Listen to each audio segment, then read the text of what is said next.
Bueno, empezamos esta segunda mesa de hoy.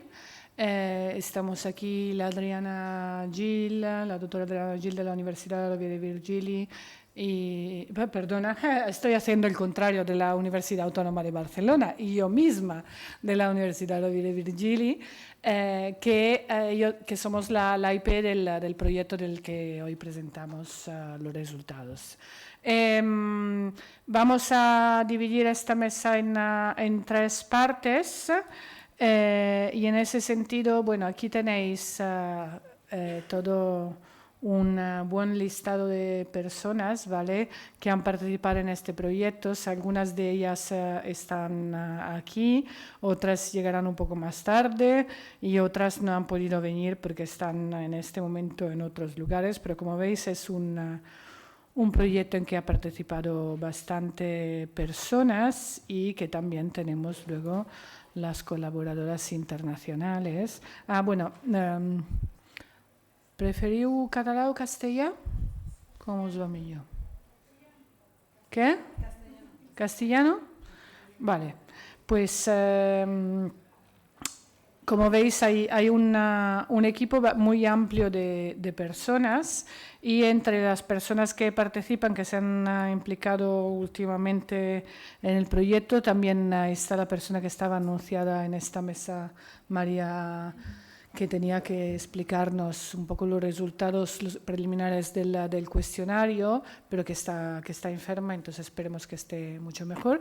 Por esto hemos ido ampliando un poco de partes, Adriana y yo. Y os voy a empezar presentando un poco el proceso de la investigación que hemos hecho. Luego Adriana entrará en una parte de los resultados y luego yo seguiré con una parte de los otros resultados.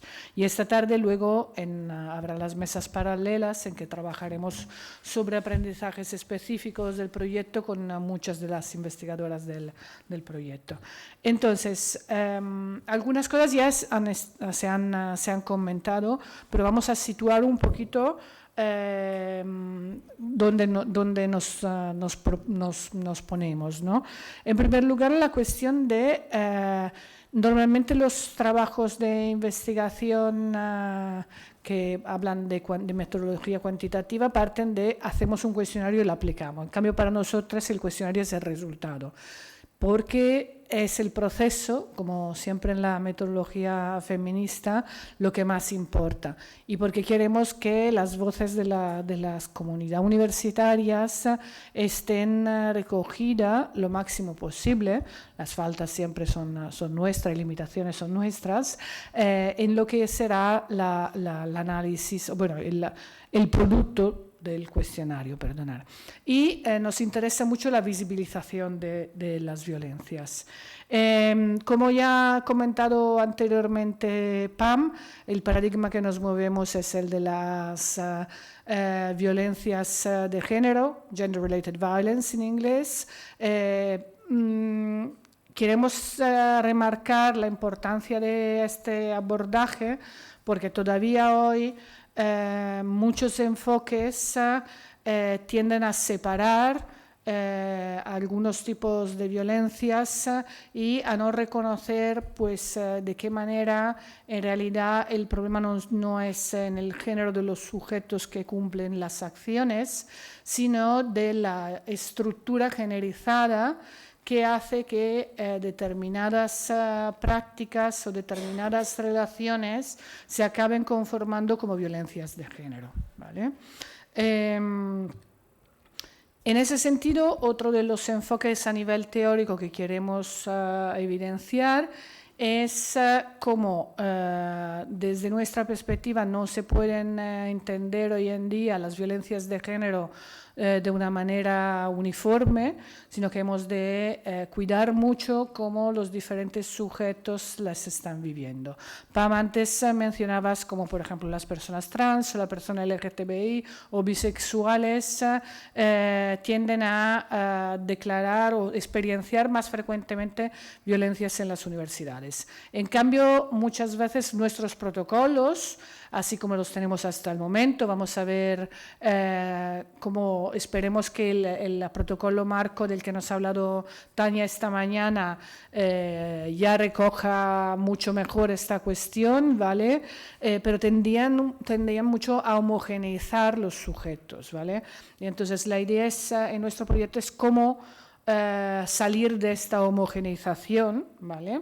Y al mismo tiempo, cómo dar atención tanto a las violencias que se dan en espacios presenciales como en espacios virtuales, pero no considerándolas como dos elementos separados, sino entender que muchas veces las violencias se dan en un proceso híbrido que llamamos a veces como blended, recogiendo de la blended learning. No sabemos si en inglés realmente se utiliza esta cosa de blended violence, pero por nosotras la idea es un poco pensar cómo realmente estas violencias se dan en los diferentes espacios en las universidades y a veces son parte de un mismo proceso violento, ¿vale?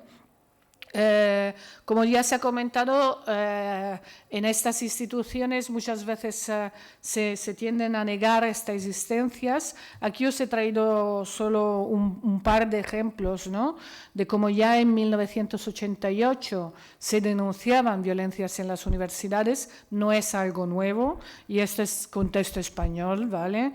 Y os he traído una del 2020, pero podríamos mirar otras del 2022. O sea, como en realidad sí que hay más conciencias, hay más denuncias, hacer públicos este problema, pero sigue existiendo de una manera muy fuerte, ¿vale?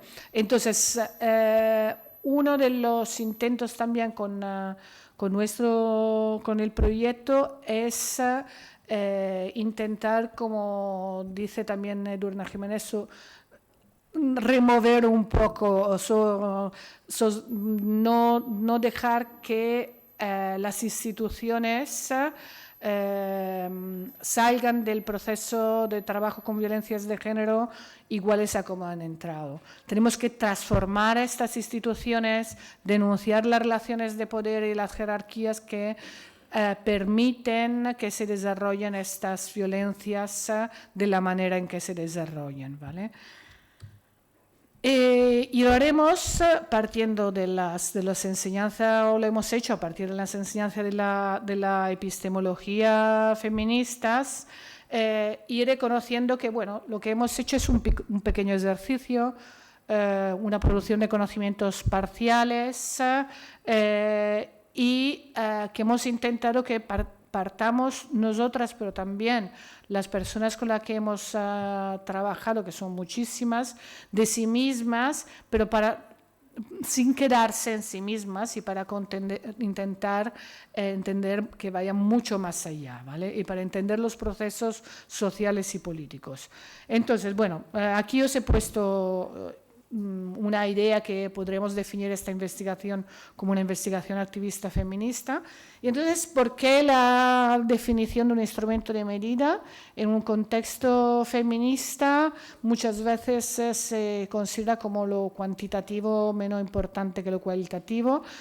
Sin embargo, el cuantitativo muchas veces es la base para construir políticas y a permitir en muchos casos, y en las violencias de género ha sido particularmente visible, que se reconociera en parte el problema como un problema mucho más amplio de lo que era vivido hasta el momento. Entonces el discurso es si la estadística es la ciencia del Estado y si está muy masculinizada, si controladas por determinados lugares, ¿cómo podemos construir datos feministas? ¿Vale? ¿Qué están midiendo los cuestionarios? Hay cuestionarios que se están utilizando últimamente que los resultados dicen que muchos más chicos reconocen violencias de género en las universidades que no chicas, ¿vale? Entonces, ¿cómo estamos haciendo las preguntas? ¿Por qué? Esta era una de las inquietudes a las cuales queríamos contestar. Y queríamos hacerlos a través de esta lógica colaborativa, a través de este proceso que a partir de la comunidad universitaria se fuera creando lo cuante. Sin embargo, también nos encontramos con un COVID que hizo que todo lo que queríamos que fueran procesos súper participativos, presenciales, toda esta cuestión que requiere el trabajo con las comunidades, que con la presencialidad obviamente creas también comunidad, creas relaciones, creas cercanías, ha sido mucho más complicado. Y en ese sentido, no solo esto, sino que dentro del grupo de investigación hemos tenido alegrías y malestares compartidos. 2 hijas, varias operaciones, varias plazas, cuidados de niñas y niños o de mayores, todas cosas que han dificultado poder hacer el proceso como nos hubiese gustado. Y uno de los límites que también le vemos es que el Ministerio no nos ha dado la posibilidad de ampliar los plazos para acabar esta parte con mucha más calidad humana, ¿vale? Entonces, brevemente, algunas de las fases que hemos realizado en este proceso, algunas de ellas ya los resultados en esta tarde en las mesas paralelas se presentarán. Hemos analizado, no sé, ahora no me acuerdo el número, pero como 50 cuestionarios nacionales e internacionales o sobre violencias de género en las universidades o más en general sobre violencias de género, ¿vale? También violencias tecnológicas, para ver cómo estaban analizando, cómo estaban formulando las preguntas, qué estaban preguntando y para buscar buenas y malas prácticas. Y de ahí hemos sacado muchísimas informaciones, muchísimos intereses y también hemos empezado a pensar en cómo podíamos crear la estructura de nuestro cuestionario. No voy a entrar en los detalles, pero ha sido un trabajo muy interesante. Después hemos realizado focus group y una primera fase de focus group con personas pertenecientes a PASPERE y profesorado perteneciente al estudiantado, me lío, a la universidad, para entrar más en detalle en las vivencias, ¿vale? Adrián os explicará los resultados de esta parte.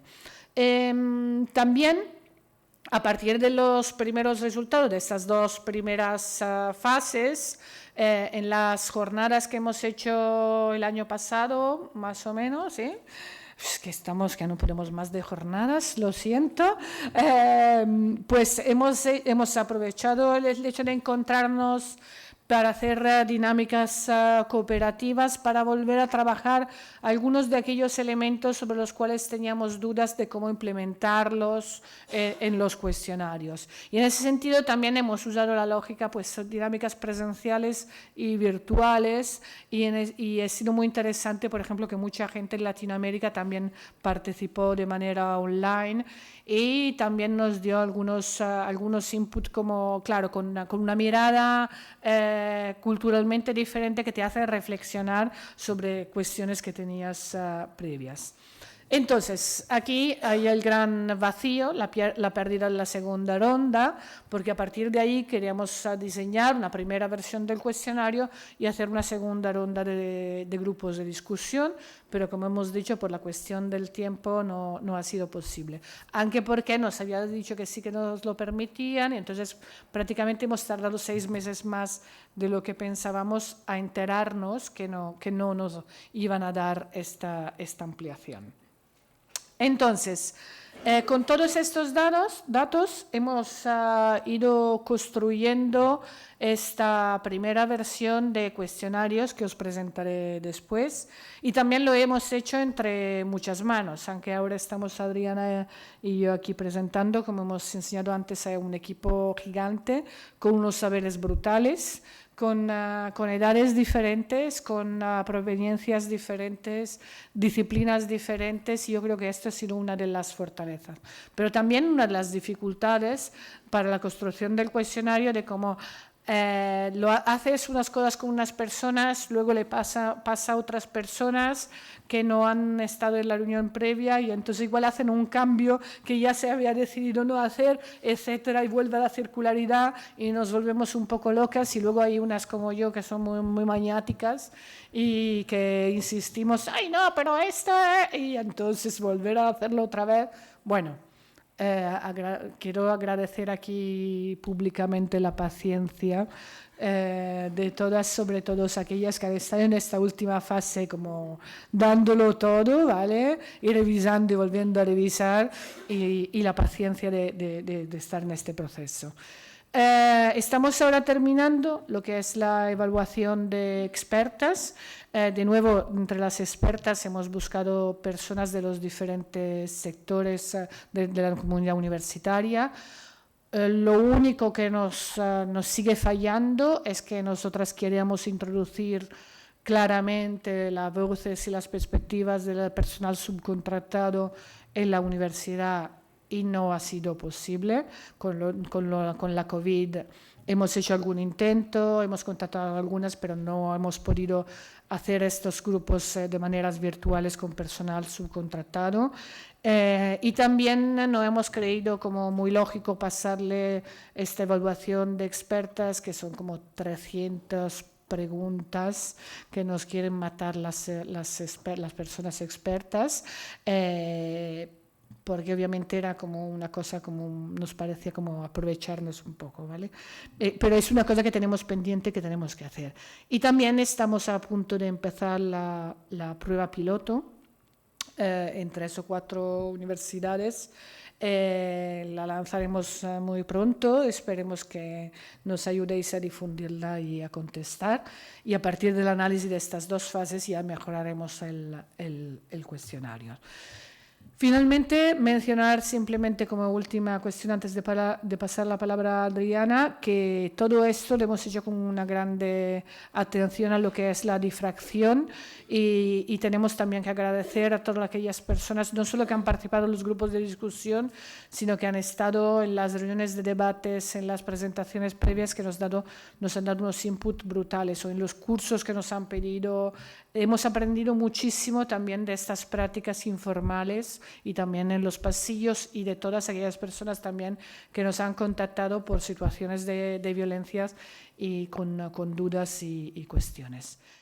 Bien, pues sí, como les comentaba Bárbara, hemos hecho este análisis de la literatura en todos los ámbitos, no solo sobre las violencias ni los cuestionarios, ¿no?, sino todas las cuestiones relacionadas en este sentido, ¿no? Estos grupos de discusión que ahora les comento, y también la creación de nuestra web que teníamos puesta al principio y que esperamos que a estas alturas ya muchas conozcan. Y dentro de esta web, pues los mapas de recursos que tenemos aquí, que son interactivos y que son recursos contra la violencia sexual y de género que hemos recopilado en diferentes ciudades. Ahora se pueden consultar los de Cataluña, País Vasco y Madrid en España, y Ciudad de México, Hidalgo y Puebla en México, a partir de un proyecto hermano, ¿no?, en el que usamos sinergias también con Segrebuni.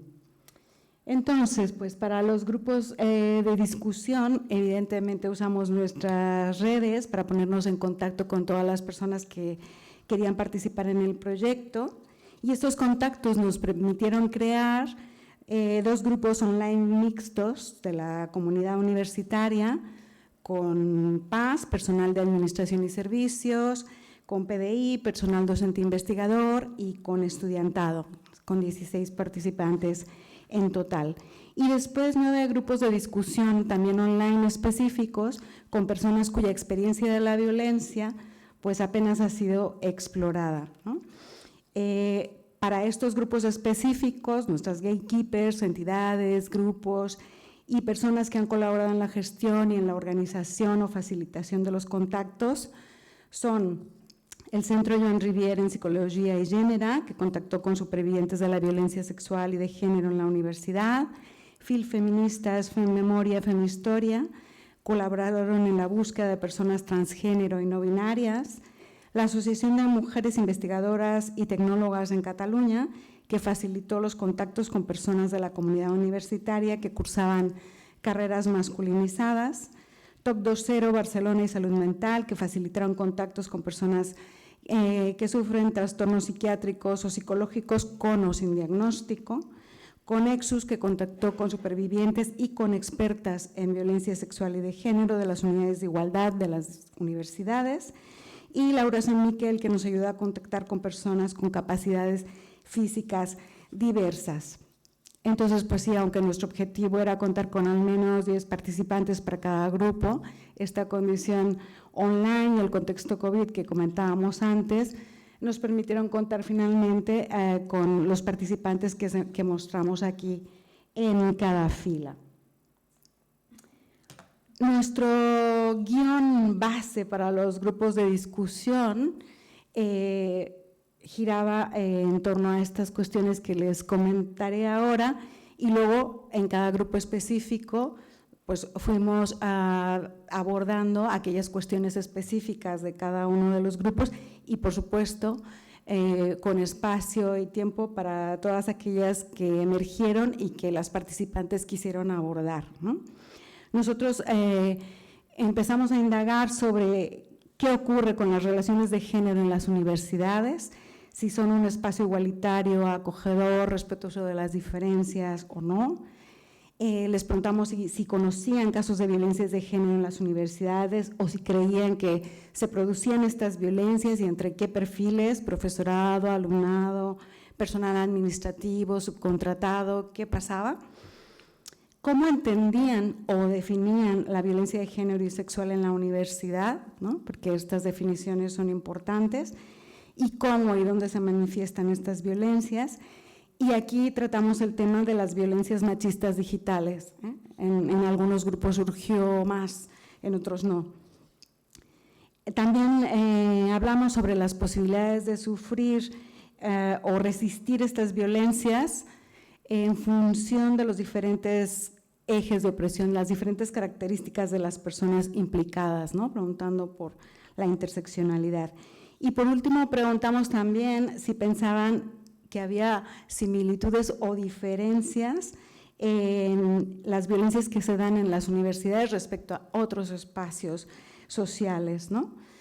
En cuanto a la violencia machista digital, es interesante decir que cuando se conocía o se identificó como un tipo de violencia que se da en la universidad, pero en relación a cómo las universidades no están haciendo nada o no están llevando a cabo acciones para prevenirla o para erradicarla, y cómo en muchos casos incluso aún no está incluida o reconocida, ¿no? en los protocolos.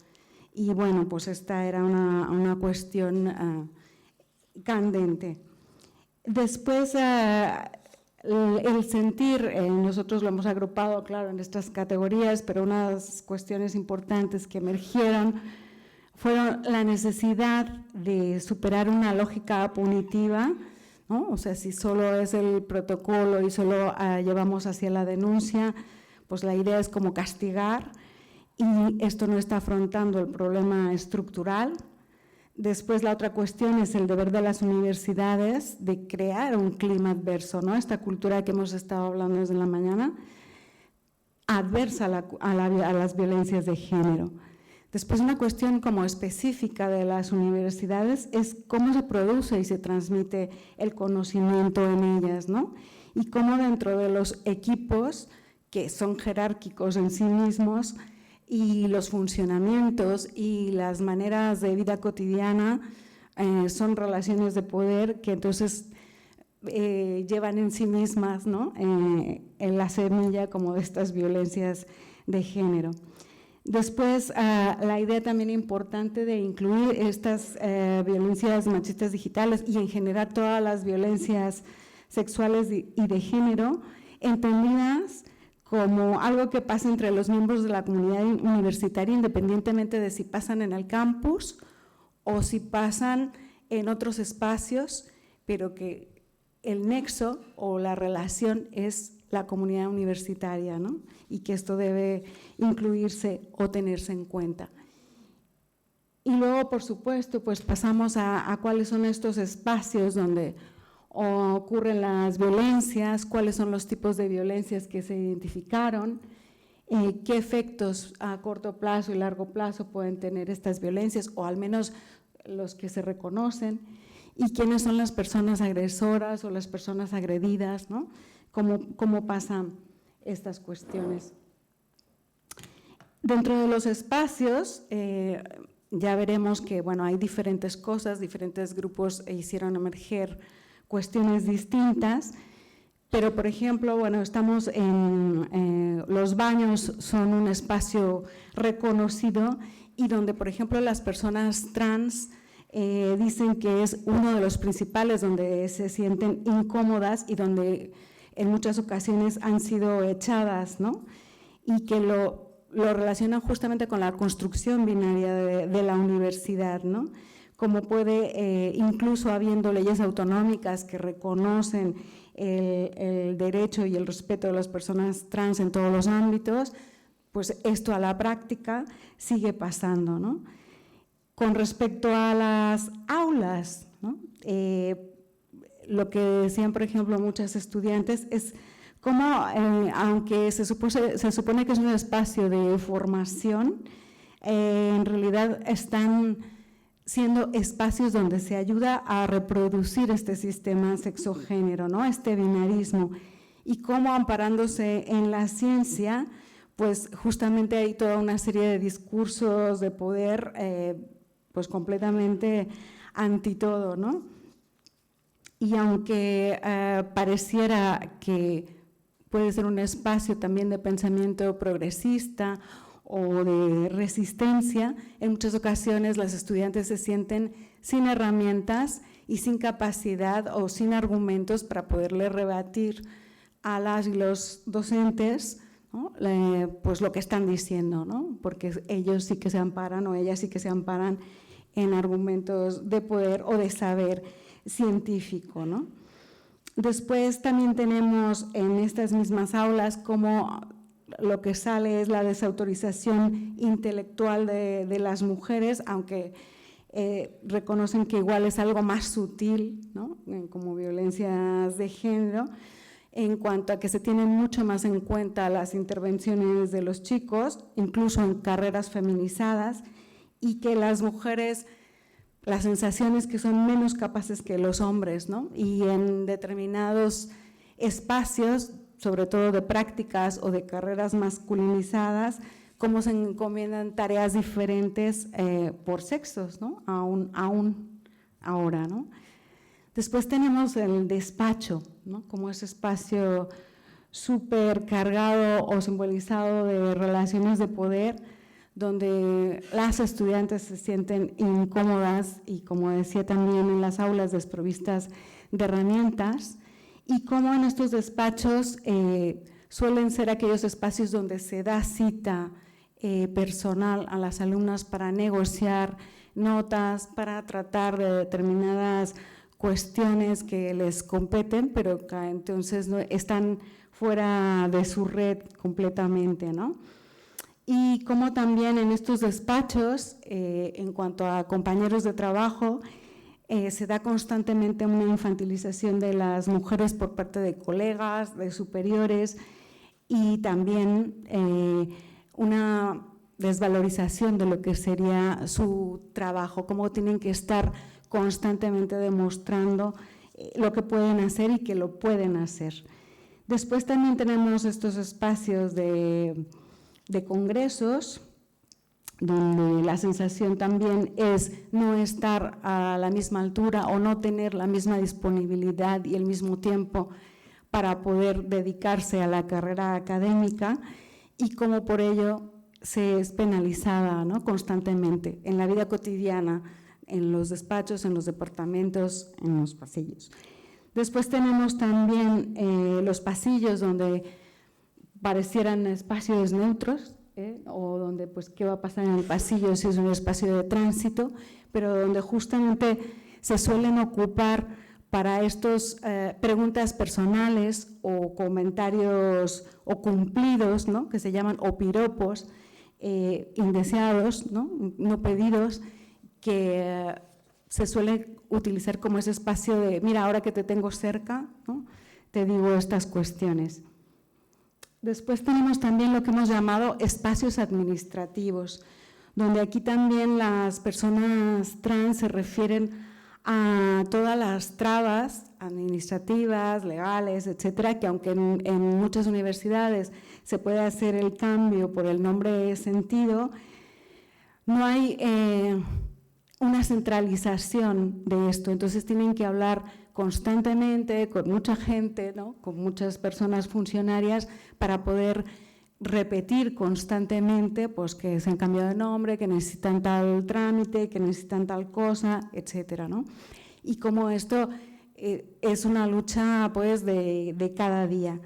También en estos espacios administrativos tenemos la referencia por parte de las alumnas veladas o con velo, que denuncian cómo siempre, al ser tratadas en estos espacios por las y los funcionarios, inmediatamente, por ejemplo, aquí se cambian al castellano, como si ellos no pudieran entender el catalán, aunque hayan nacido aquí o aunque lo hablen perfectamente, y cómo inmediatamente por el hecho de llevar velo, ¿no?, las mujeres con velo, se les considera que no son capaces, ¿no? O sea, un prejuicio donde se intersecta pues esto, género, religión, etcétera, y expresión de género para ejercer contra ellas pues estas violencias.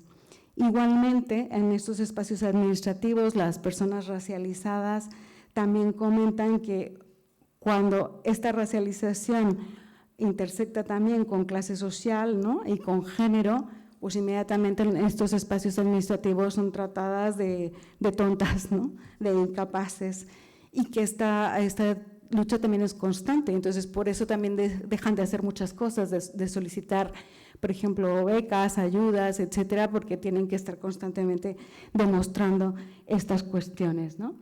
Después tenemos estos espacios que hemos llamado extramuros y en los que los hemos dividido por no curricular y curricular, porque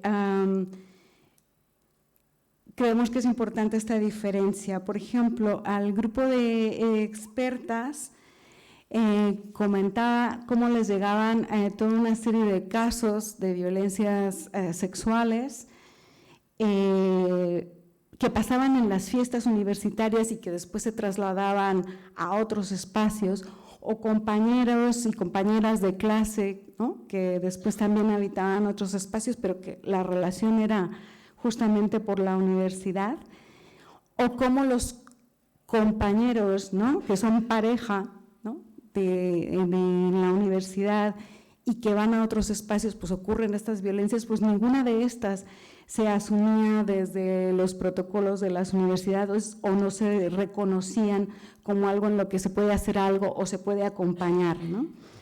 Después también tenemos estos espacios extramuros no curriculares, donde profesores hacen invitaciones constantes, especialmente a alumnas, pues para tratar cuestiones, pues vamos a quedar a un café, vamos a vernos aquí afuera, pues quedemos en el centro, ya que estamos aquí, y que se sienten obligadas a ir o a estar, porque son cosas que les competen, pero que no son espacios universitarios y que por tanto no están reconocidos cuando ahí suceden determinadas violencias, ¿no?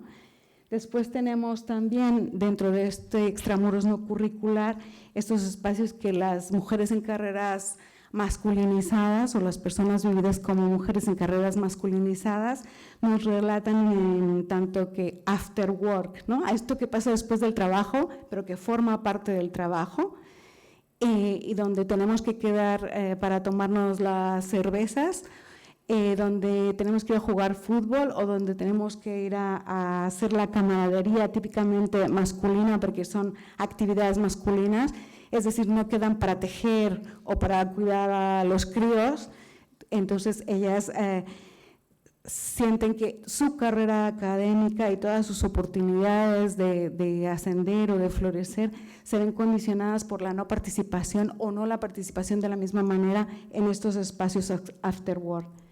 Después tenemos también este extramuros curricular, donde podamos tener justamente las estancias en el extranjero o los congresos, donde aquí justamente las profesoras y sobre todo las que están a tiempo parcial, ¿no?, nos hablan de cómo la crianza no genera el mismo tipo de limitaciones para todo el mundo, ¿no?, para estas estancias en el extranjero y para estas participaciones en congresos, y cómo esto está limitando justamente también su promoción, ¿no?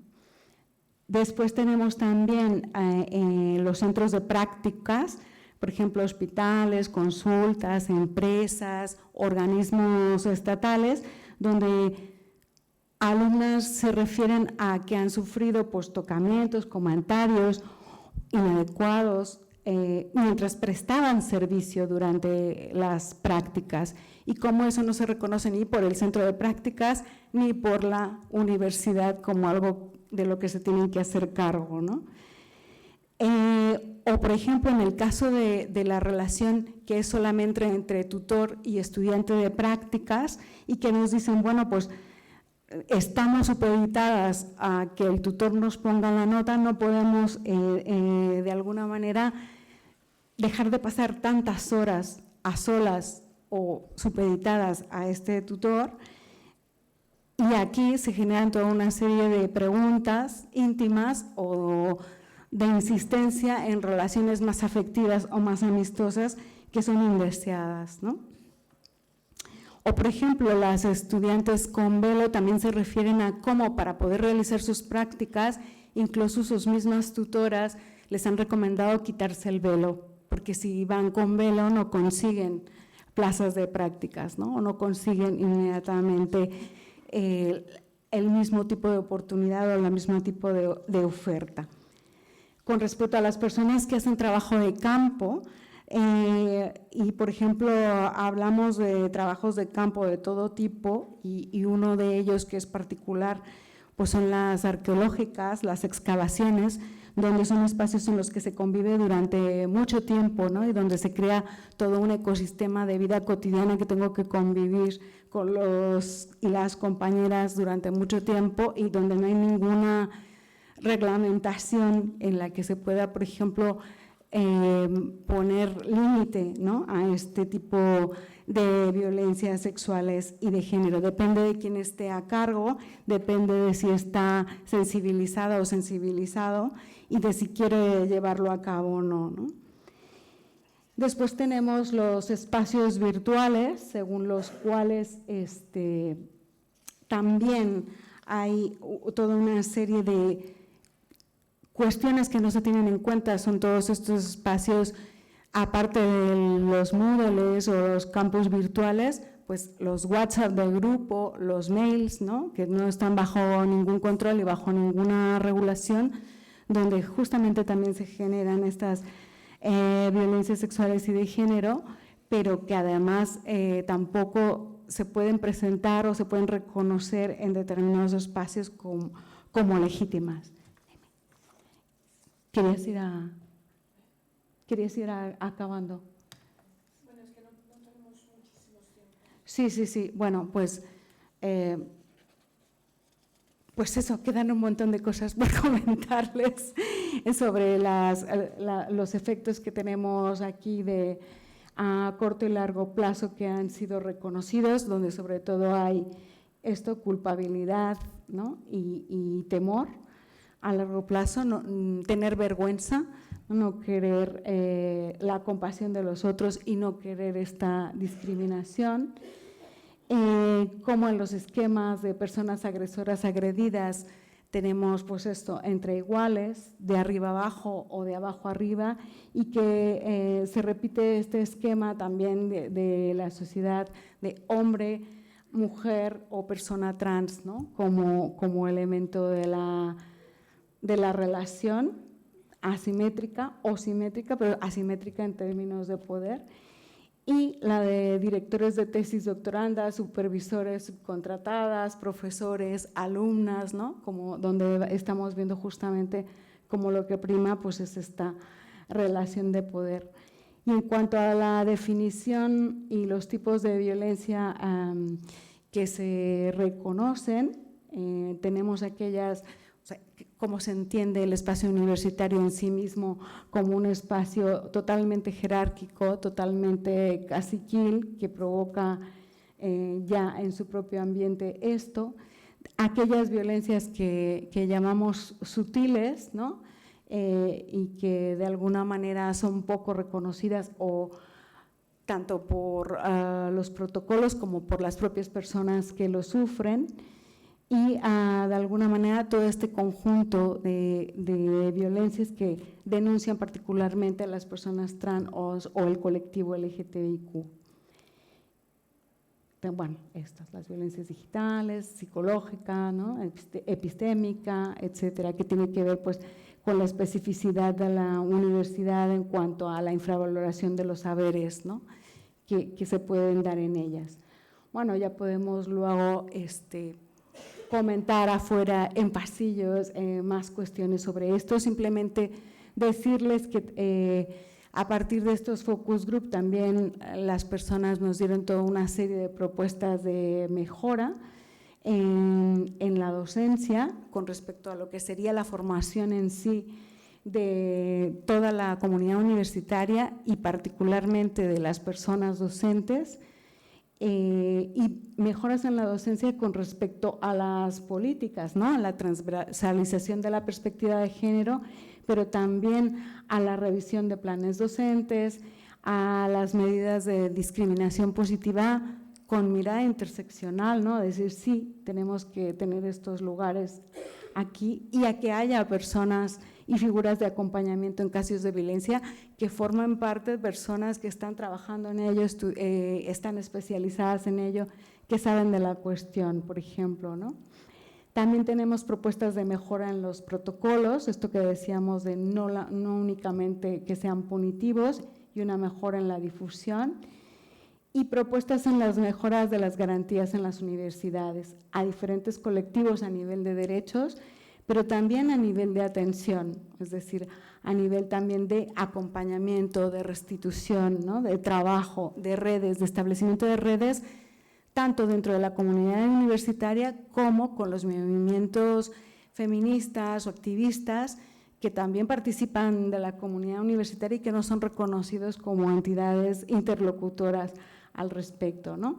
Tenemos también recomendaciones específicas para aplicar el cuestionario, donde justamente, como decía esta mañana, lo que importa es que sea algo que permita intervenir y que permita cambiar, no solo esta lógica extractivista de que cojan los datos y adiós muy buenas, y sobre el cómo preguntar, que son todas estas cuestiones aquí resumidas, pero que hemos tenido en cuenta en la construcción del cuestionario, es no solo preguntar por los hechos, sino por lo que se ha sentido, lo que se ha echado en falta, lo que me habría gustado tener, y cómo las preguntas deberían estar ligadas a un contexto concreto para que en cada momento se sepa situadamente en qué se está respondiendo o en qué se está pensando para responder.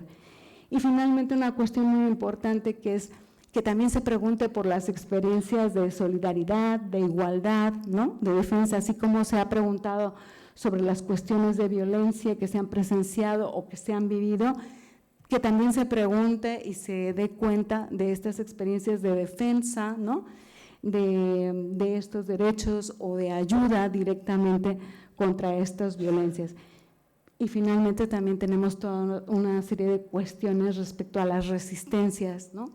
Que son posibles en estos espacios y cómo una de ellas es justamente buscar otras maneras de hacer visibles estas violencias sufridas como una estrategia de resistencia contra las personas agresores, ¿no? Como alternativa a la denuncia, porque muchas veces la denuncia implica sacrificar un puesto de trabajo, una beca, ¿no? Un espacio de continuidad en la universidad.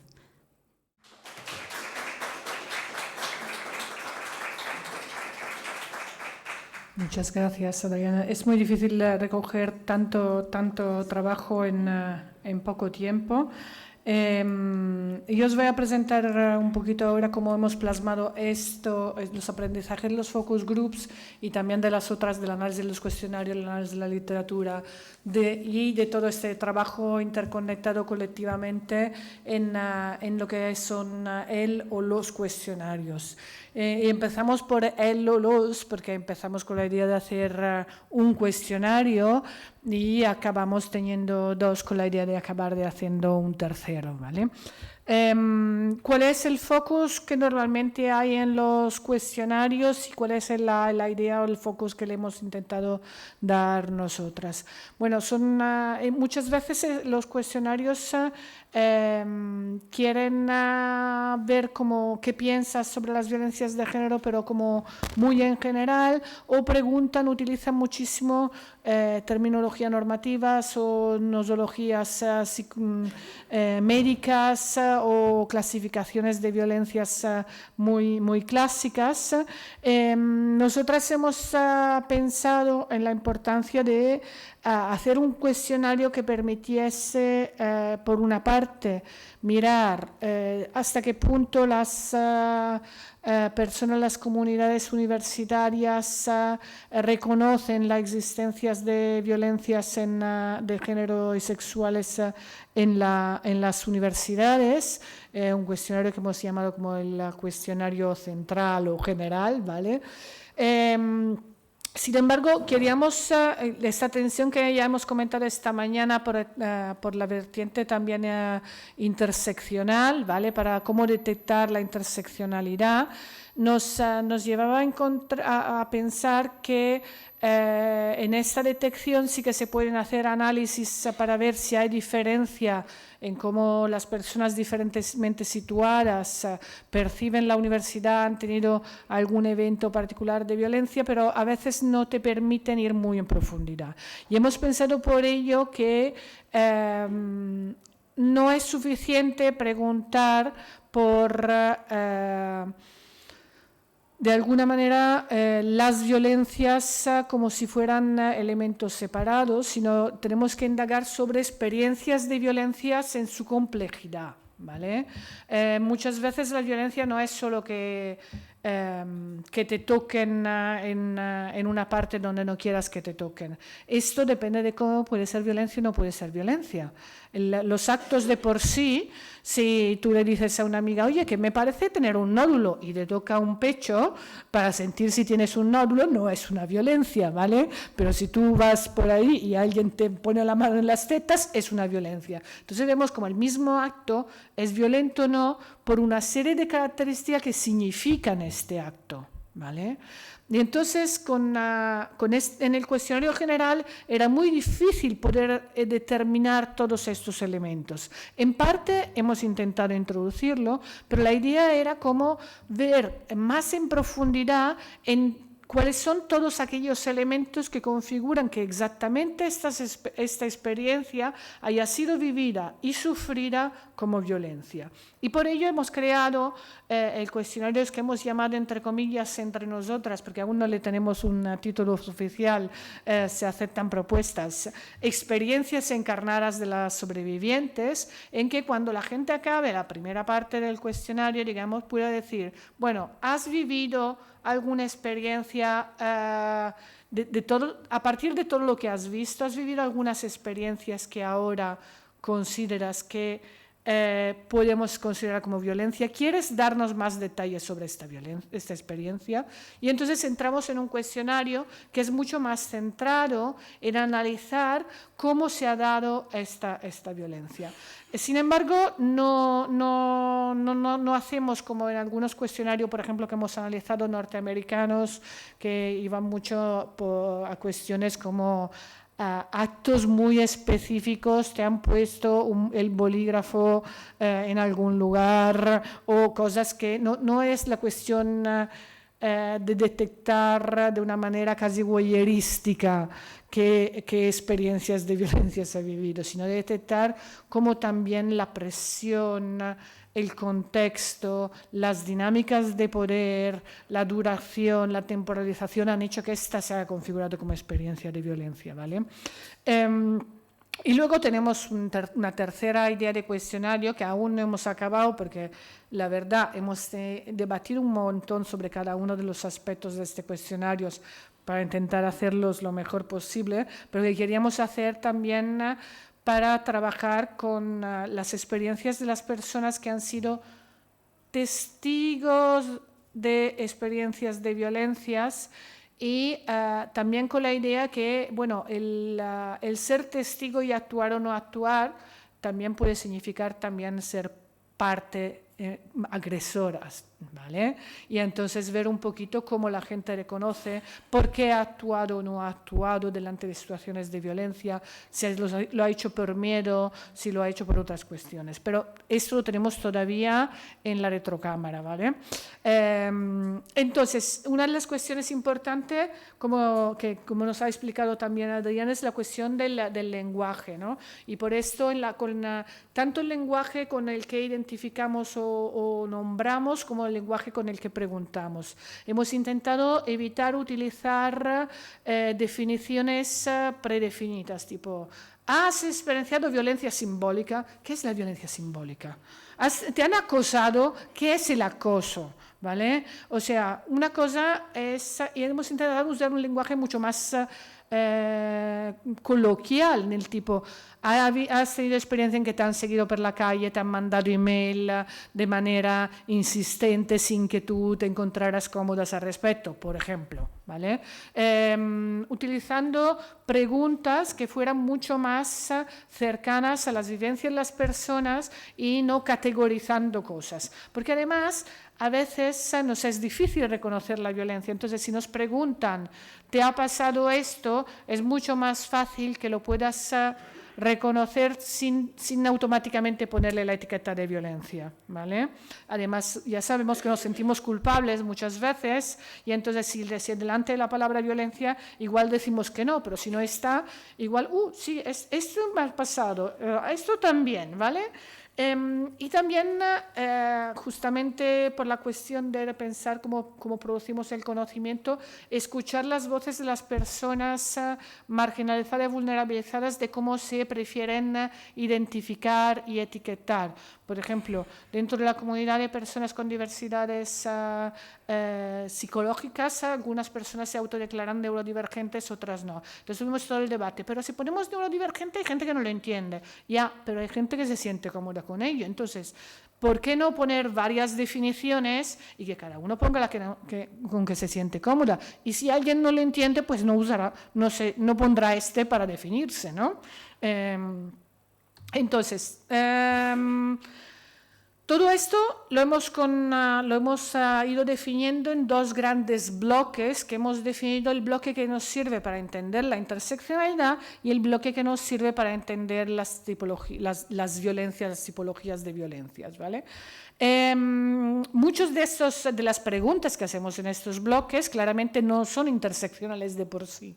Son preguntas que nos permiten a través del cruz entre las preguntas, identificar si hay cuestiones de interseccionalidad. Y entonces, dentro de la interseccionalidad hemos dividido en dos áreas que serían más relacionadas a los ejes de diferenciación, esas serían las dos dimensiones, y a las posiciones de poder académico institucional. Los ejes de diferenciación son los más típicos de opresión: género, edad, raza, capacitismo, no me acuerdo qué más, clase social, disculpar, y otros muchos de este tipo. En los otros son más posiciones de poder, roles en la academia, relaciones personales, etcétera, etcétera. Y dentro de cada uno de estos hemos hecho preguntas dirigidas a las personas encuestadas, a las sobrevivientes, a las agresoras, y también en el de sobrevivientes, digamos, entre comillas, ¿vale? En el cuestionario de sobrevivientes, entre comillas, en la relación específica que había entre el sobreviviente y la persona agresora en el momento que pasara esto. Relación de amistad, relación directa, de poder directa, no solo cuál es tu rol, sino si hay una relación específica. Una cosa es que tú eres profesor y el otro estudiante, otra es que eres la directora de tesis de alguien, ¿no? Obviamente la relación específica es diferente. Y finalmente, sobre los dos ejes, también hemos intentado ver si había una conciencia propia de las personas de cómo esta interseccionalidad funcionaba. O sea, no solo intentamos analizar si estos ejes marcan diferencias, sino también si las personas que contestan reconocen que marcan diferencias, ¿vale? Por ejemplo, en el caso de las personas sobrevivientes, pues le hemos preguntado, ¿crees que alguna de estas características tuyas ha influenciado la manera en que has vivido la violencia? ¿O crees que la de la persona que ha ejercido, persona, institución o grupo, porque siempre mantenemos las tres, que han ejercido la violencia ha influenciado, ¿vale? Sigo rápido porque tenemos poco tiempo y quiero debatir un poquito también. Luego tenemos el otro grande bloque, que es de las dimensiones que hemos definido sobre violencias, que son tipología, acto, contexto y afectación. Voy rápida porque ahora voy a entrar en detalles en cada una de ellas. Entre tipologías y actos violentos, esta es la forma que hemos encontrado, como os decía antes, para intentar romper la dinámica de has sufrido violencias de pareja, ¿vale? No, vamos a ver qué actos, qué situaciones ha vivido, ¿vale? Entonces, dentro de cada una de ellas, en ambos cuestionarios hay elementos pertenecientes a las dos dimensiones, ¿vale? Pero es verdad que en el de sobrevivientes hay mucho más sobre actos violentos y en el general hay más sobre tipologías de violencias, ¿vale? Y entonces a través de lo que habíamos visto en los grupos de discusión, en la literatura y en todos los debates que habíamos tenido, hemos identificado como una serie de experiencias que pueden darse de violencias de género dentro de las dinámicas académicas.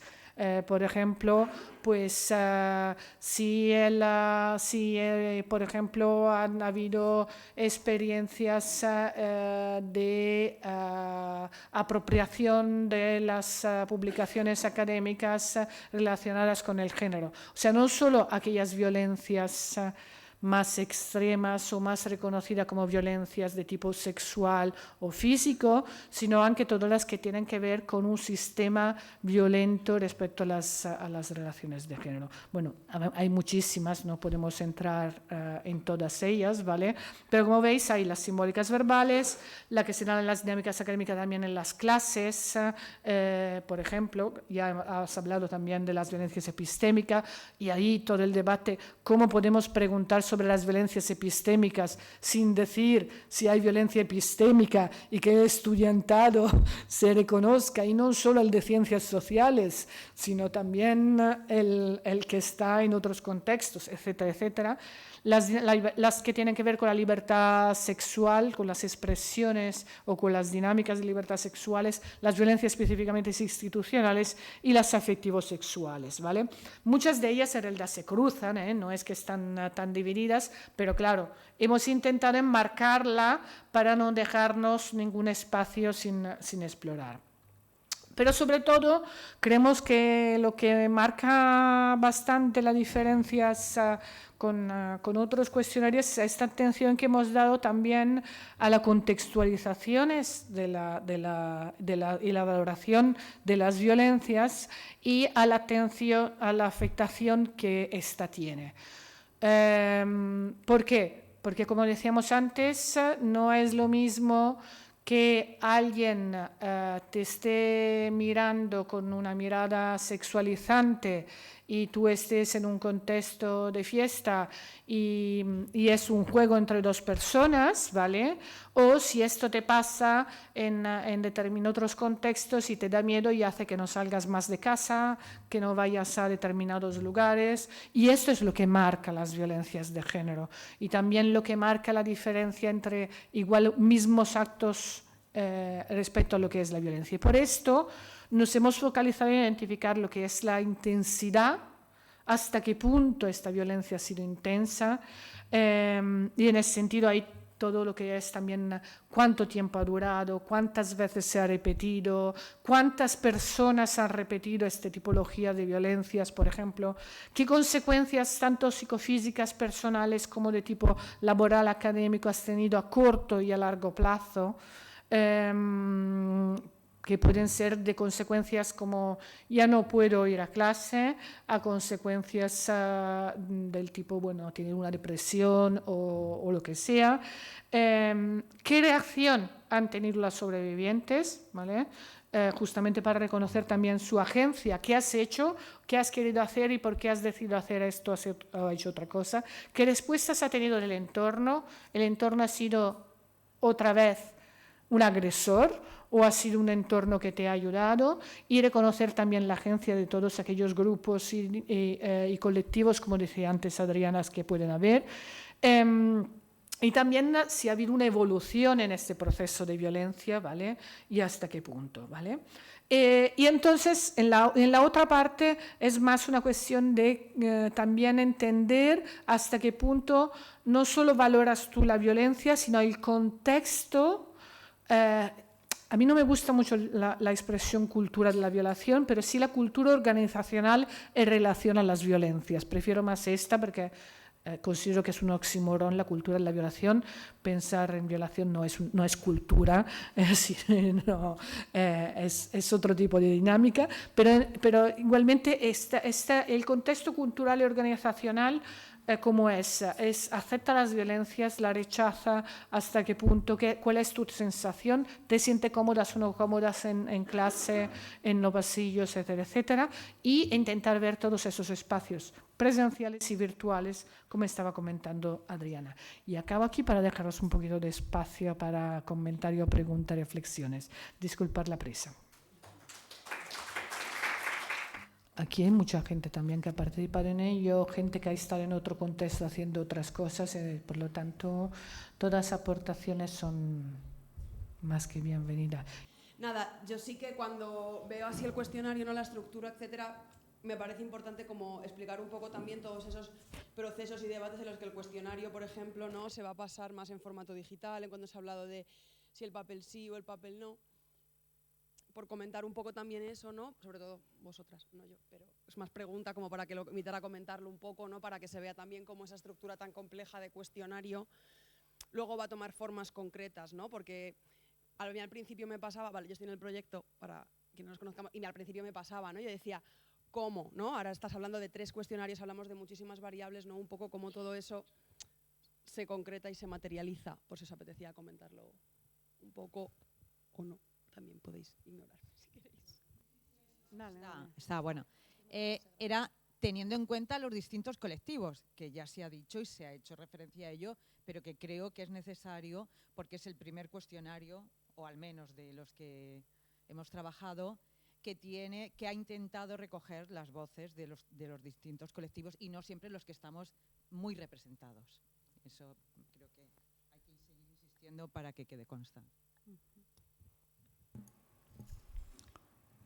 Sí, bueno, sí, o sea, hay varias cuestiones. El cuestionario lo estamos subiendo con mucho cariño y mucho esfuerzo, sobre todo por parte de María en el Lime Survey, ¿vale? Para hacerlo online.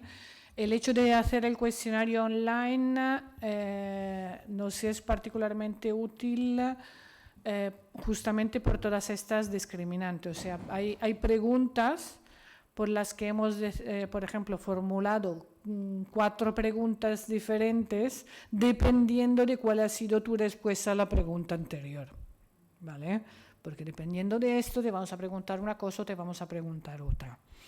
Esto es una complejidad bastante importante, obviamente dependiendo de qué colectivo perteneces, ¿vale? Esto sobre todo, pero también de determinadas, si has contestado esto, entonces te vas aquí, si has contestado esto, vas aquí.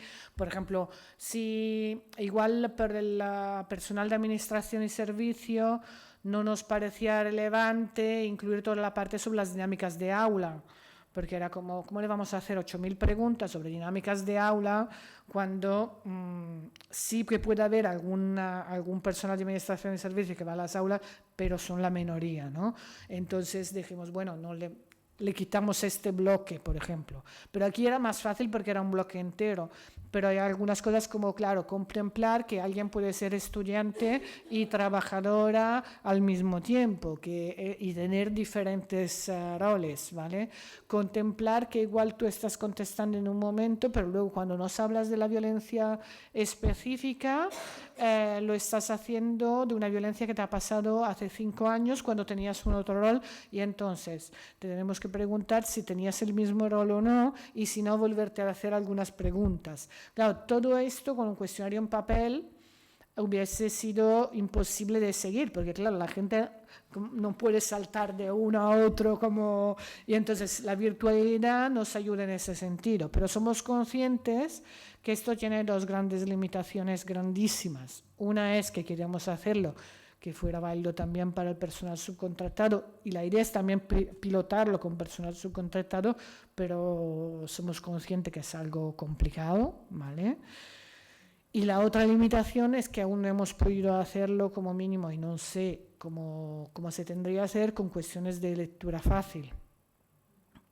Y con facilidad por personas con dificultad de visión, etcétera, etcétera. Accesibilidad cognitiva, sí. Sí, que es una cosa compleja.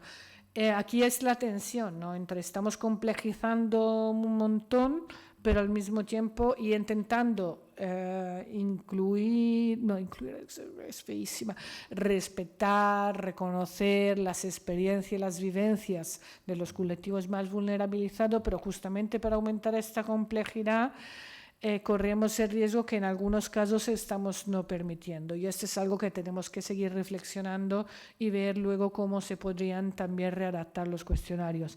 También una de las cosas que pensamos es la posibilidad de que en un segundo momento algunos de estos cuestionarios se puedan utilizar en espacios diferentes, por ejemplo el de sobrevivientes, por parte de lo que son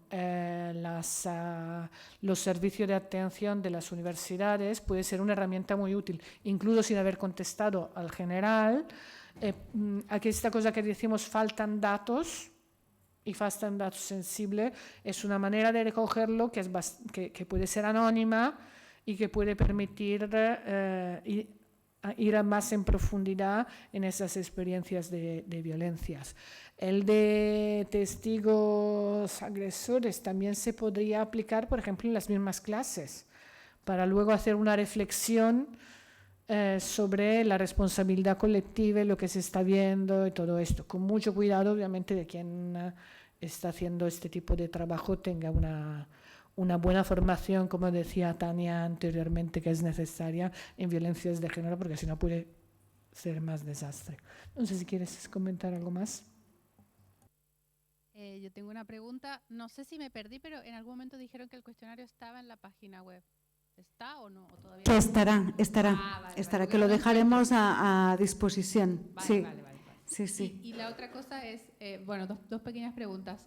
Desde la perspectiva de las personas que, o sea, ya imaginando lo que después se va a hacer con el cuestionario, ¿no? De la perspectiva de las personas que lo contestan, ¿qué información tienen o cómo, digamos, lo contesto y luego qué va a pasar a nivel personal, digo? Y a nivel institucional, ¿cómo imaginan o cómo prevén, no sé, que este cuestionario se apropian las diversas instituciones de él y qué hacen luego con el cuestionario, ¿no?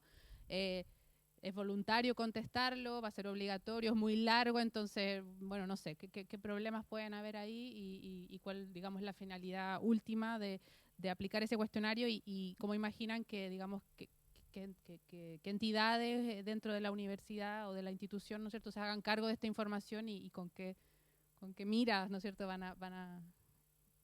Vale, gracias. ¿Empiezas? Bueno, a ver, el cuestionario sí que no está todavía online porque estamos todavía haciendo las fases de pilotaje y de evaluación, ¿vale? La primera pregunta, perdóname, la segunda era sobre cómo imaginamos que se implemente. Que lo utilizarán las instituciones, y la primera es que a nivel individual, ¿no? ¿Qué pasa? Sí. Tú contestas y ¿qué te pasa a ti luego? ¿Para qué te ha servido? ¿Qué pasa? Bueno, obviamente es una elección muy personal. Nosotras la idea es trabajamos siempre con la mayoría de cuestiones en Creative Commons. Entonces ponemos a disposición los resultados lo máximo posible de toda la comunidad universitaria. Entonces lo que esperemos que pueda pasar sea que haya mejora en este sentido, como ha comentado también la consellera esta mañana, pues estamos también intentando hacer como incidencia política, incidencia social, entonces que se produzcan cambios, ¿vale? A nivel personal también hemos incluido, y por ejemplo, una de las cosas que preguntamos cuando la gente dice quiero hablar de mi experiencia de violencia, le dijimos, hey, ¿en qué momento estás de tu experiencia de violencia? ¿Estás segura que es el momento adecuado? ¿No lo estás? Y luego le remandamos a los mapas por si quiere ir a entidades de soporte, etcétera, etcétera. Eso para nosotros es como muy importante. Entonces, los resultados obviamente agregados se harán público y la gente los puede utilizar, incluso los colectivos, para hacer presiones en sus propias universidades, etcétera, etcétera. Luego, ¿qué pensamos de cara al futuro? Para mí, y ahora no lo hemos hablado tanto, entonces es una cosa, bueno, sí considera un poquito, pero para mí a nivel personal, mi idea sería intentar que, por ejemplo, desde el Departamento de Educación, desde el Departamento de Universidad de la Generalitat se hiciera una aplicación masiva, ¿vale? Para tener datos amplios y respaldados y poder hacer un análisis en profundidad, ¿vale? Porque creo que daría de sí para esto, ¿vale? Y también a ver si bueno, también teníamos pensado hablarlo con gente dentro del ministerio y a ver si es posible por ahí, etcétera. Obviamente luego hay los usos que los colectivos pueden hacer de manera individual, porque si el cuestionario está público se puede usar. Se pueden pensar como múltiples maneras de utilizarse, pero yo creo que lo bueno sería poder tener, justamente por esta visibilización, poder poner una gran cantidad de datos.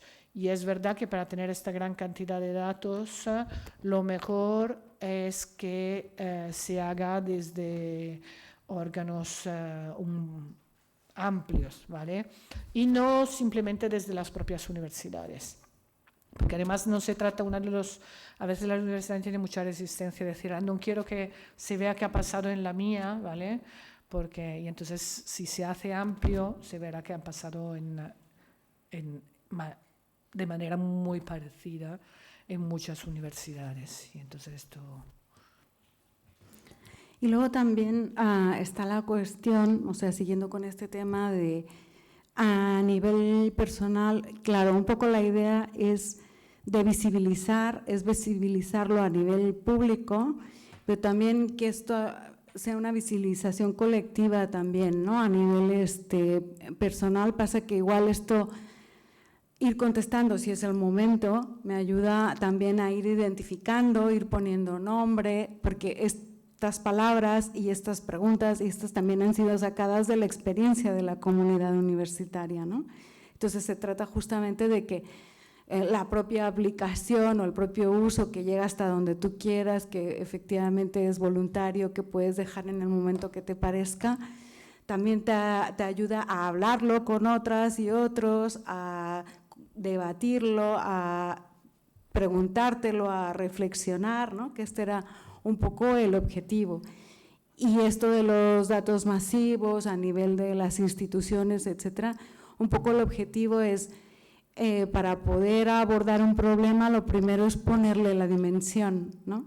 Entonces, dimensionar y visibilizar, que es el título del proyecto justamente, es ponerle esta dimensión y luego poder decir, pero aquí nos falta tal cosa, ¿no? Pues llámale formación, llámale protocolo, llámale acompañamiento, llámale restitución, llámale cultura, llámale transversalización, lo que sea, pero le hemos puesto una dimensión entre todas las que queramos usarlo, y por eso lo importante es no solo las universidades, sino cualquier colectivo o persona que quiera usarlo, ¿no? Esta es la idea de difracción, no solo de difusión del conocimiento que es de arriba a abajo, ¿no?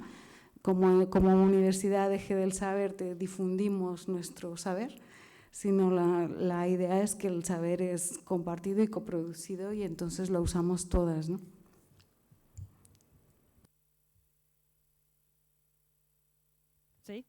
Vale, la idea es que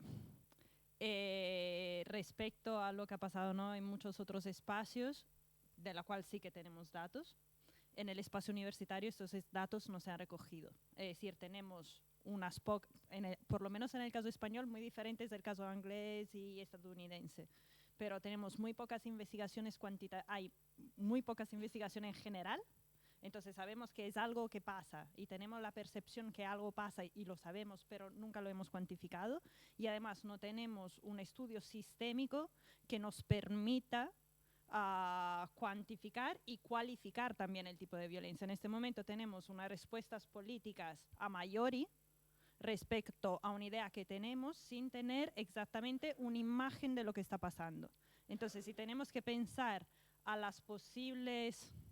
al posible impacto que un cuestionario como este puede tener a nivel de implementación política, bueno, lo que nos dará, y esperemos, ¿no?, en esta respuesta masiva de poder hacer un estudio, como decir, cuantitativo y cualitativo potente, es decir, justamente esto, ¿vale? Entonces, ¿qué tipo de implicación puede tener a nivel político? Tenemos que hacer cambios. ¿Tenemos las políticas adecuadas, ¿no?, que era más o menos lo que estaba diciendo Adriana y que decía Tania esta mañana, o tenemos que pensar a otros tipos de políticas? Tener una fotografía de la realidad de algo de lo cual por el momento tenemos la sensación. Yo diría que es esto, más que nada. Sí, y sobre un par de cosas más, que sobre lo que decía Adriana del que ya de por sí es un proceso contestar.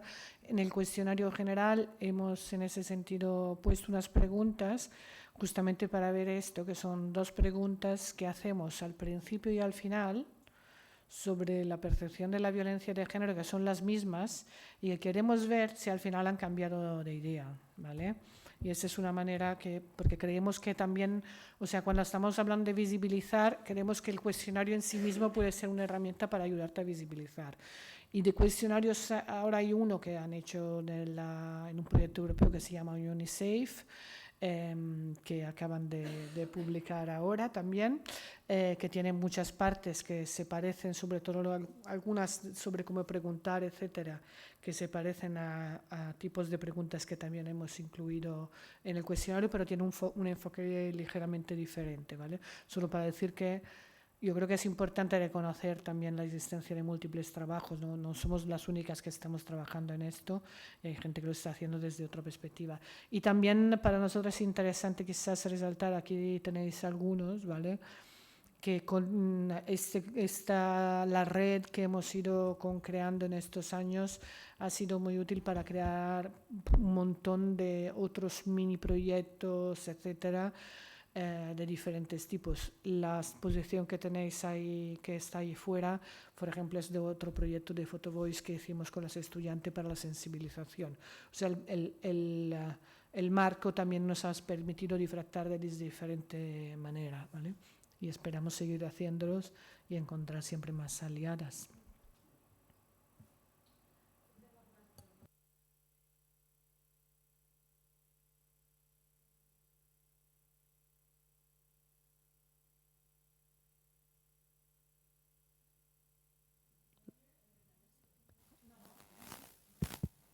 Hola, vale.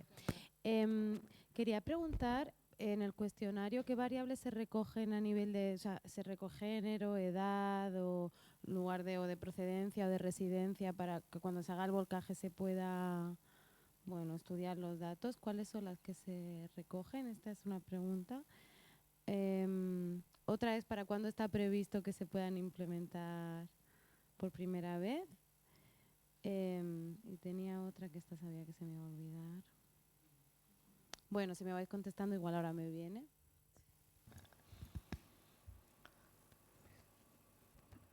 Bueno, sobre cuándo se implementará, el piloto debería estarse implementando ya. Desafortunadamente hemos tenido varios problemas y también técnicos, y estamos esperando de poderlo implementar en la próxima semana. Esperamos poderlo lanzar, ¿vale? La implementación masiva depende de si tenemos que hacer primero pasos para hablar al respecto.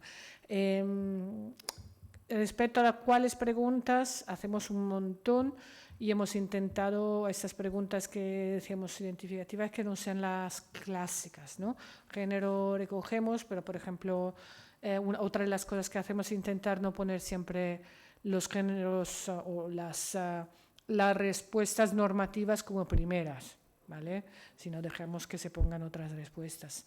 Tenemos obviamente cuestiones de edad, tenemos cuestiones no recogemos dónde vives porque pedimos, bueno, de momento es automático porque universidad es, entonces, no hemos recogido lugar de origen.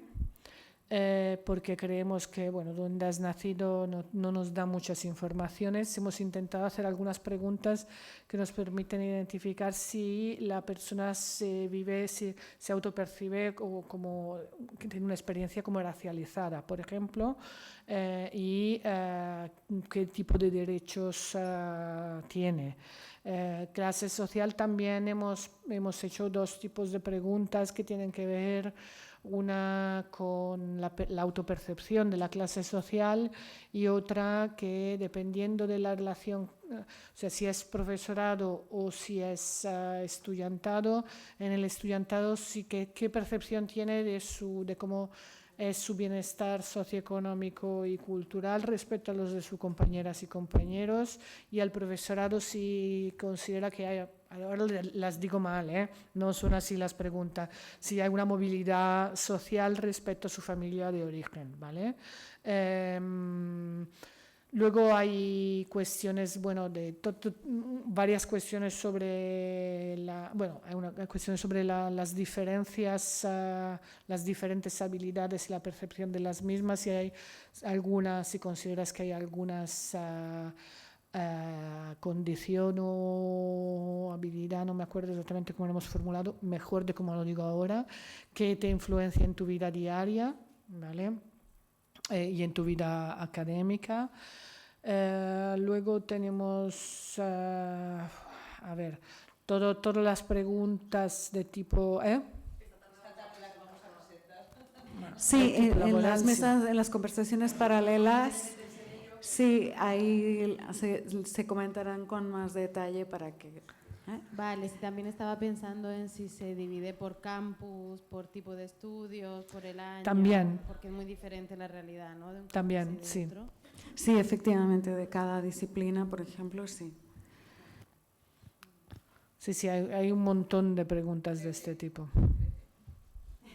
¿Qué te parece? Uy, madre.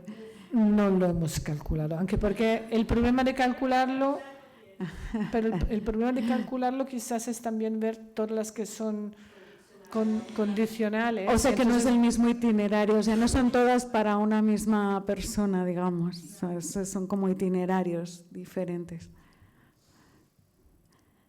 ¿Cómo habéis reflejado dependiendo si es un espacio, digamos, más normativo o no, en función de lo curricular que ha sido un poco el margen que habéis establecido, cómo de agravante es el tipo de violencia? Es que me generaba la curiosidad y digo, voy a soltarla, a ver qué tal. Merci. No hemos definido si el espacio agrava la violencia, ¿vale? Si acaso esto creo que sea algo que puede ser un resultado del análisis, ¿vale? Porque según por ejemplo, como hay preguntas de dónde te ha pasado, como hay preguntas de cuáles han sido los efectos de esta violencia, ¿vale? Luego puedes ver si el que haya pasado en un lado u otro te ha implicado determinados resultados, ¿vale? Lo que sí también es si es en múltiples espacios, tiene diferencia que si es solo en un espacio, o sea, esto obviamente sí, pero no hemos pensado como agravante algo, pero claro, obviamente si es algo que te llevas en 10 espacios o en uno, cambia, o si es solo en un pasillo que pasas de vez en cuando o es en toda la universidad, claramente sí que hay una diferencia. No sé si... Allá al fondo, ajá, atrás. Mi última pregunta es entiendo que tienen un apartado en donde abordan el espacio digital, ¿no es cierto?, y las violencias que ahí se dan, pero el cuestionario en sí o una de sus versiones está hecha o adaptada para pasarse en universidades o en algún tipo de estudio 100% online. ¿O no? ¿O tiene que ser 100% online, es todo online. Todo el cuestionario es digital. O sea, pero para las personas que estudian 100% online, ¿sí? Porque o sea, no hablo simplemente del aula, o sea, se adaptó para... ya.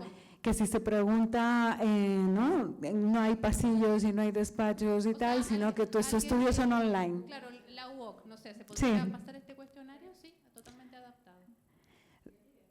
Sí se puede pasar, Sí, lo que pasa es que no hicimos la distinción, ¿no? De tú que estás en la universidad online, contesta, ¿no? Sí. Por preguntar por cosas presenciales, digo que claro, a veces se da por entendido que no todo el mundo estudia presencial. Exactamente, sí. La idea de las violencias machistas digitales, y tal como surgió también en los grupos de discusiones, que era una cuestión que tenía que ser transversal. O sea, no hay un como afuera y adentro, ¿no? No hay unos espacios fuera y otros dentro, sino que son parte del mismo conjunto, o sea, son una misma violencia que es recurrente, que en algunos casos lo que pasa es que se redifunde, ¿no? Se revictimiza, etcétera. Lo digital tiene unas características o unas especificidades, ¿no? Pero que en realidad es transversal, y un poco el objetivo era ese. De todos modos, mira, pues buena cosa que sí, comentario. Yo creo sobre todo que igual ahora sí que tendremos que volver a revisar si no hay alguna pregunta que igual se tendría que cambiar alguna palabra, ¿vale? Yo creo que en general sí que es aplicable, pero igual hay alguna pregunta. Para que no genere una fuera, ¿no? Sí, que se podría, pero cuando además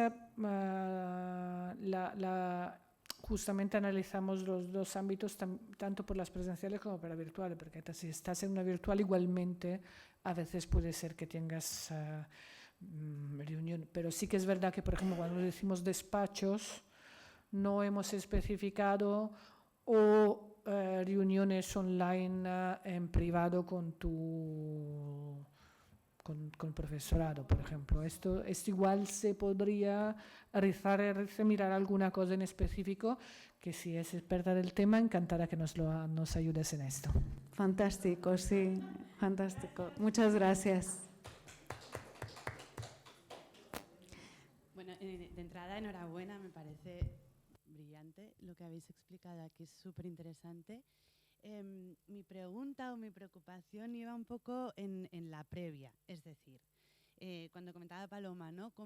Yo como estudiante, fuera de un circuito académico, de trabajo o de formación específica en violencias, ¿cómo llego a sentirme interpelada? Porque con lo que contabas tú, Adriana, por ejemplo, o lo que contaba Bárbara, ¿no? Que me pareció muy interesante, de no poner el acento en el acto, ¿no? Entonces, tú de pronto has hablado, a pesar de la rapidez, pero enseguida has podido poner ejemplos muy concretos de ámbitos que nosotras no asociamos directamente con la violencia más clásica, entre comillas, ¿no? O más extendida de lo que consideramos violencia de género. Entonces yo como universitaria puedo decir, no, la violencia de género no va conmigo.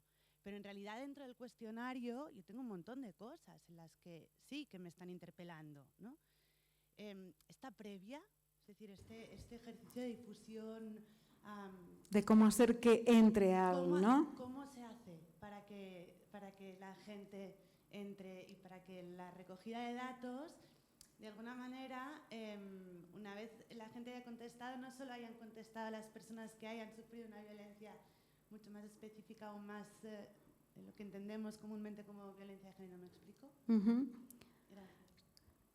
Digo una cosita y luego sigue si quieres. Que es bonito esto que comentas, porque justamente una de las cuestiones muy claras de los grupos de discusiones, por favor, ¿no? Esto que decíamos del lenguaje, no pregunten qué es violencia, o sea, si has sufrido violencia psicológica. Dime si te han humillado, te han aislado, te han separado de tus amigas, cosas que yo entienda, ¿no? Y si por favor no lo apliques así en un mail masivo que ni me voy a mirar, ¿no? Aquí está el cuestionario, ¿no? Lo manda la rectora o el rector, contéstalo. Por favor, no hagas eso, sino acompáñalo, ¿no? De una campaña boca a boca y de una campaña que venga también de los míos, de mis referentes, ¿no? Entonces, por ejemplo, con ejemplos de preguntas, ¿no? Que entonces ahí se pueden poner ejemplos de preguntas de este tipo, de las que parece que no van conmigo y resulta que sí van. Y dices, ¿no? ¿Te habías planteado esto, ¿no? Como violencias sexuales y de género en la universidad? Pues aquí tienes el cuestionario. Y un poco esta era la idea y el espíritu, ¿no? que comentamos en los grupos. Sí, yo creo que la difusión masiva aún no la hemos pensado, ¿vale? Realmente, poco a poco, que estamos con 10.000 cosas a la vez, pero creo que es un muy buen punto a pensar. Yo creo que incluso que probablemente no deberíamos presentarlo como un cuestionario sobre violencias de género en las universidades, sino más bien sobre dinámicas y relaciones en las universidades. De hecho, muchas preguntas hemos cuidado mucho que la palabra violencia apareciera hacia el final del cuestionario. En toda la primera parte no hay. ¿Has vivido experiencias del tipo? ¿Has vivido situaciones como? ¿Te ha pasado que, suelen pasar acciones como? Hay toda una serie de preguntas en la mayoría del cuestionario central que no usan la palabra violencia, ¿vale? Y solo en algunos momentos ya entramos